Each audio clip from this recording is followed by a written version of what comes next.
thanks for joining us this morning. Excuse my voice.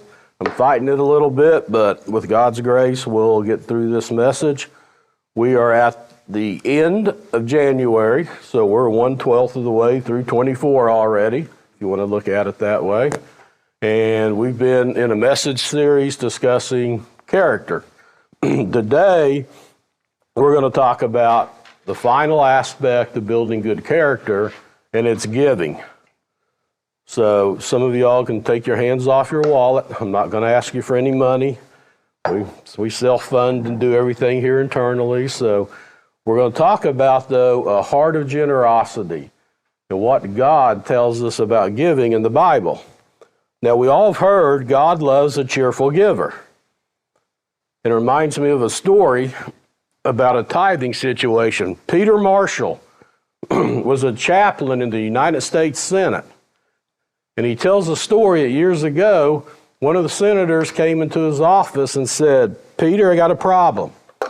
When I started off here in Washington in this business years ago, I was making $20,000 a year. And it wasn't hard giving $2,000 in tithe every year." He goes, "But I'm now making $500,000 a year.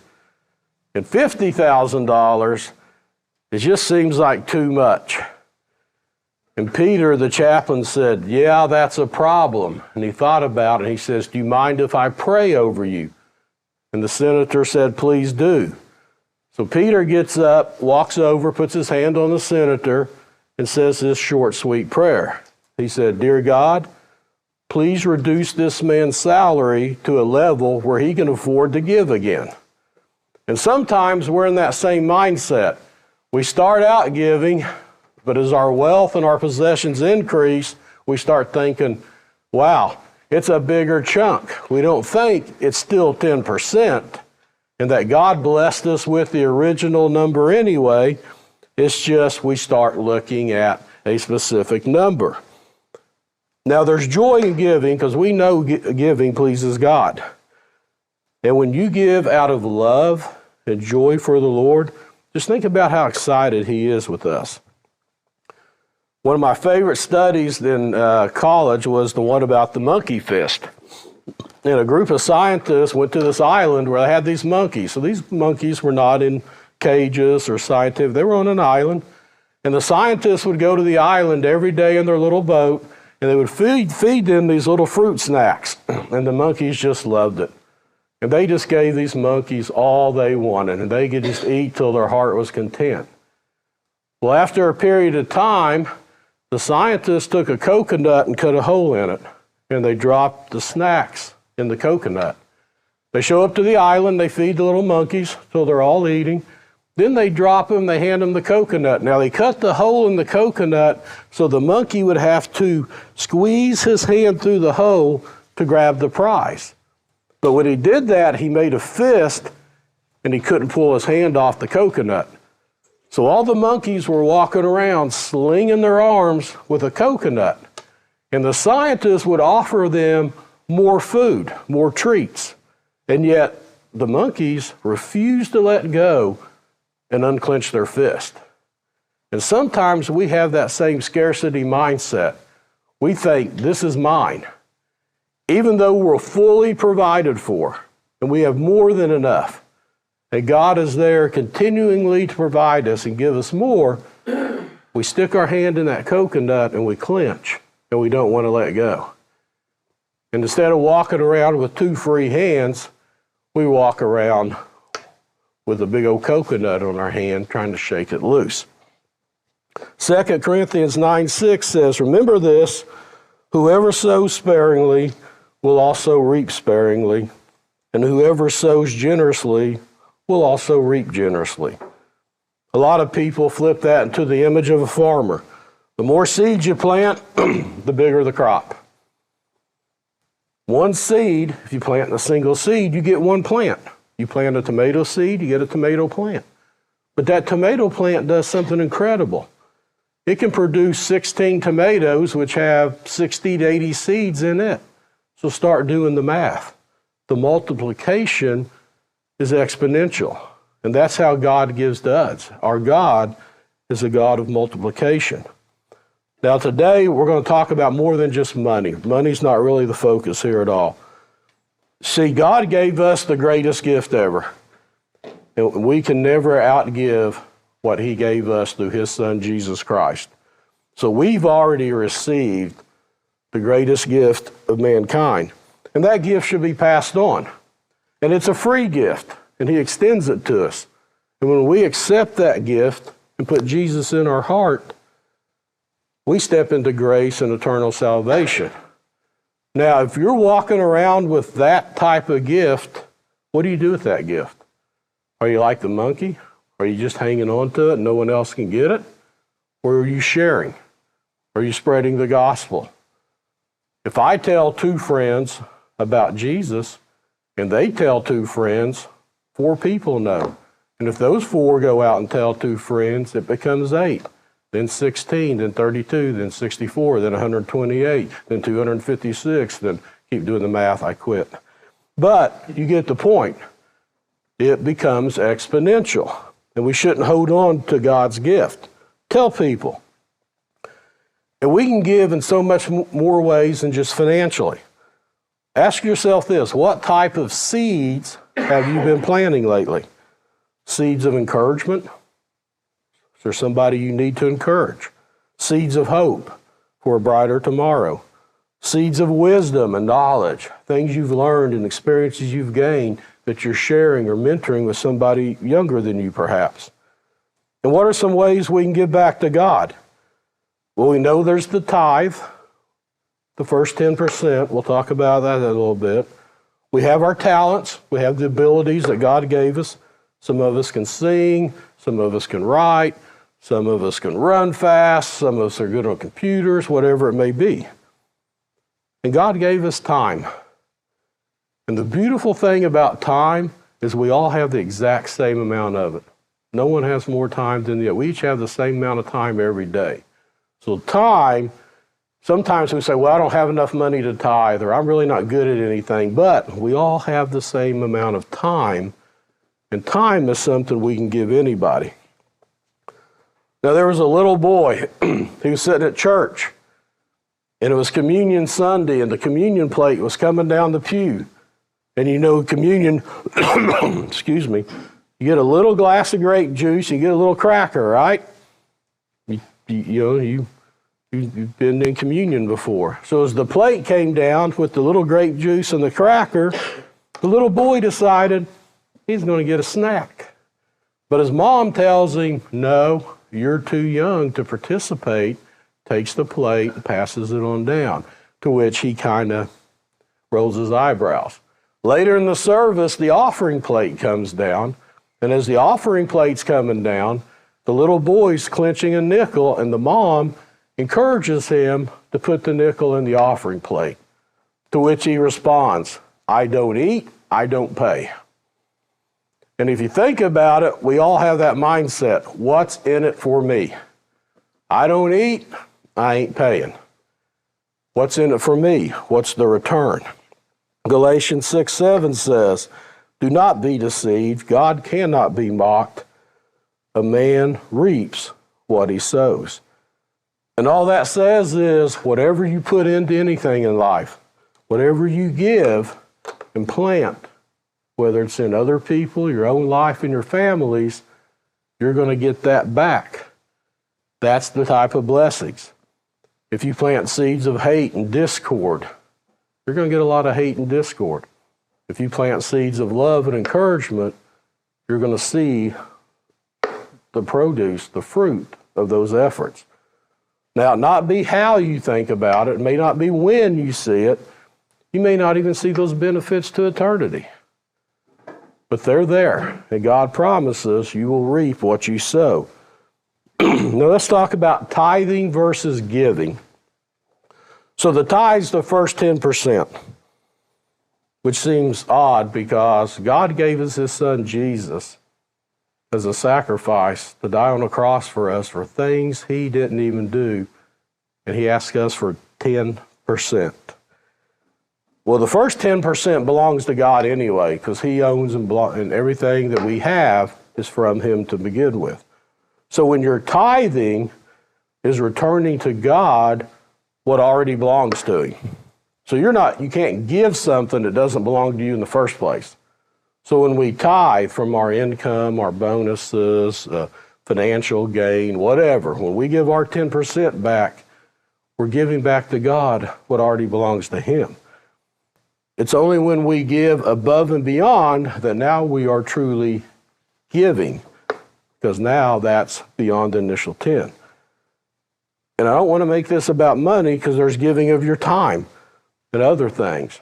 Now I want to be clear, giving of your time, volunteering, teaching somebody skills, talents, that's not tithing.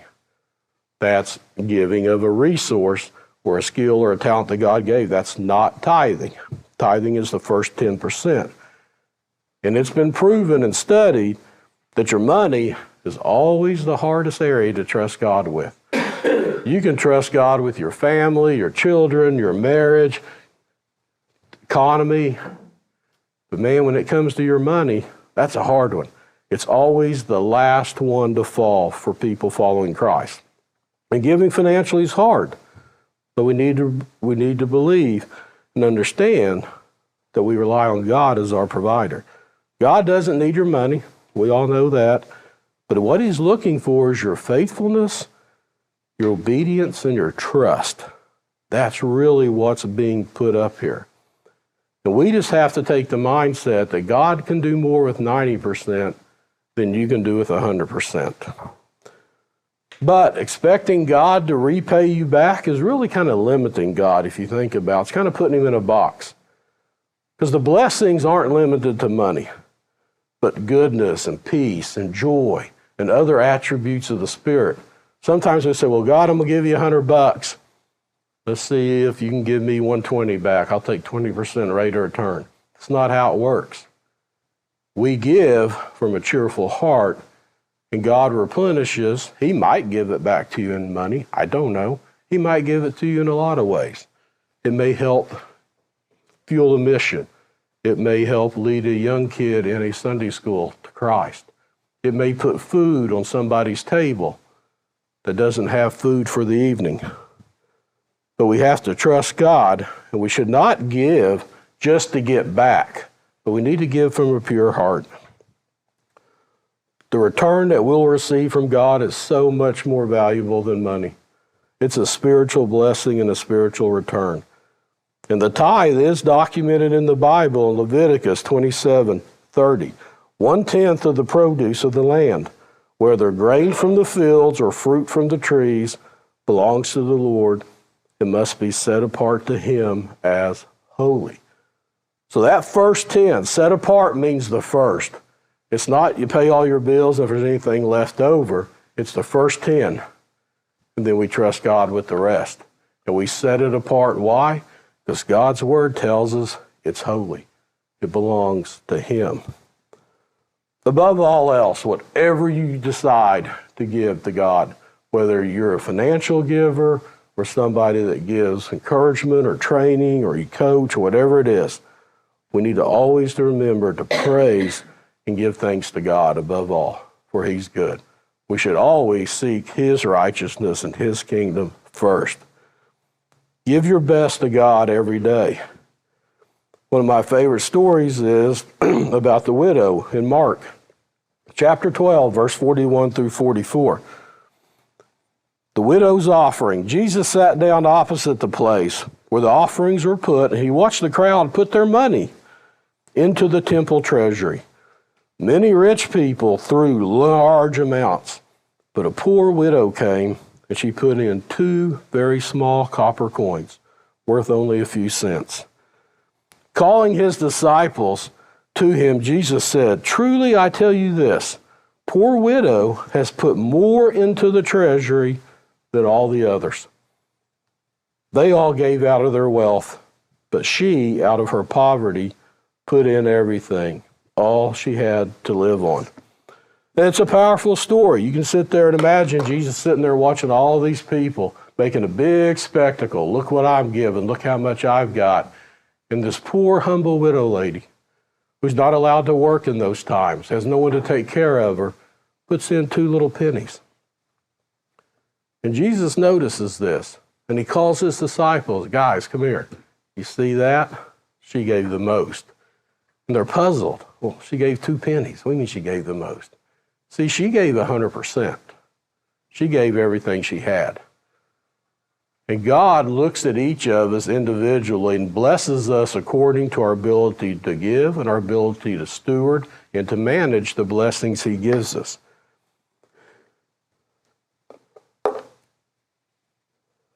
So it's not about money. It's trusting in God when we give our best effort every day.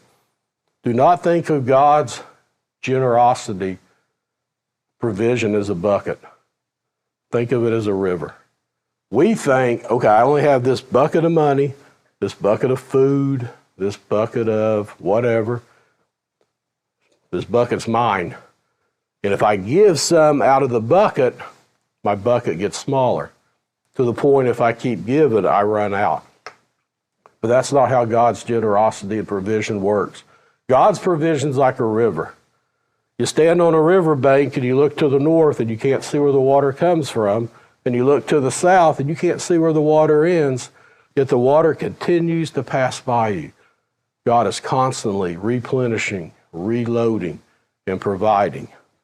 And that's the mindset we need to have. God has unlimited resources, and you cannot outgive God. So this past Christmas, I saw an interesting story from a lady. She was telling a reporter her husband really didn't like Christmas. Now, don't get me wrong. He was a very devoted Christian. He loved the true meaning of Christmas. But he really didn't like the commercialism, the hustle bustle, the ads, the trying to outdo everybody, and all the charades that go around it. He just really thought it was being commercialized, and we were diluting the true meaning of Christmas. And he always told her, I got more than enough. I don't want anything. So one year she had an idea. Years ago, whatever money she was going to spend on his gift, she put that money in an envelope and wrote his name on it and put it under the Christmas tree. And so when they got up, they had 3 kids. 3 kids would come in. Everybody opened their gifts in the morning like most of us do in our families. And he saw the envelope and she says, instead of me buying you a Christmas gift, I'm giving you this to give as you want. And he said it's the greatest gift he ever had. So after they did their morning thing, they loaded up the car, and he went and he knew some family in need, and he gave them the envelope with the wife and the kids. And that became their Christmas tradition. Every year she would take the envelope, put his Christmas money in there that was allocated for him, and instead of buying him a coat or boots or whatever, he would then load the family up and they'd go give it to a family in need. Well, a little over a year ago, the man got cancer and he died right after this past Thanksgiving. And the wife was devastated. She'd never been through Christmas without her husband. And she admits she was so depressed and so doom and gloom, she had to muster the energy a couple weeks before Christmas just to even put the tree up for the children. And she was really struggling to get through the holidays last Christmas. And on Christmas Eve, as she was sitting in the living room by herself, she had this idea. I'm going to honor my late husband. She took some money, she put it in an envelope and wrote his name on it, and she put it under the tree. And she went to bed. When she got up the next morning and walked up to the tree, she began to cry. There were 3 other envelopes under that tree from each of the kids. The kids had decided amongst themselves to do the same thing. They took what little money they had, put it in an envelope for their dad, and wrote his name on it. So there was 4 envelopes of money with their dad's name. And it was the best Christmas she ever had. They celebrated, she loaded them up, and each kid got to go and went around to people in need, and each kid got to give away the money that their dad would have had to continue their legacy. It reminds me of 2 Corinthians 9, 7 through 8. You must each decide in your hearts how much to give. And do not give reluctantly or in response to pressure, for God loves a person who gives cheerfully. and God will generously provide all that you need. Then you will always have everything you need and plenty left over to share with others. You see, these kids did not give under pressure or reluctance. They didn't even know their mom did it. She didn't even mention it to them. And yet, when she came out, she was so moved by their generosity. They had the same thought process that their father's legacy left behind. So in conclusion, we love because God first loved us. We know God is love. We also know God is a giver. And if we're going to follow Christ and be obedient to the cross, we need to be more generous and give as well. So what can you give today? Maybe you just have 2 pennies. That's okay. Give it your all. Can you give your 100% to God today? Just give your best. Maybe it's just encouragement. Maybe you know somebody is really going through a difficult time. They just need some encouragement. Give them that. Maybe you know somebody needs a hug. They're suffering a loss. They're just really struggling with something mentally. They just need a hug to know someone cares. A random act of kindness. Give that. Maybe you have a skill at work and there's a new coworker or a younger member of the team and you've got a spreadsheet skill or a certain technique, a way you do a trade. Teach them that. Give that away. Maybe you can just give somebody your smile. Because we all walk around with a frown on our face, and we all walk around worried about the pressure of the world, and we forget that God is our provider. But whatever you give today, let's all give God praise for another glorious day and for always providing for us. Give cheerfully and watch God replenish your spirit. God bless you. Have a great week, and we look forward to seeing you next month in February.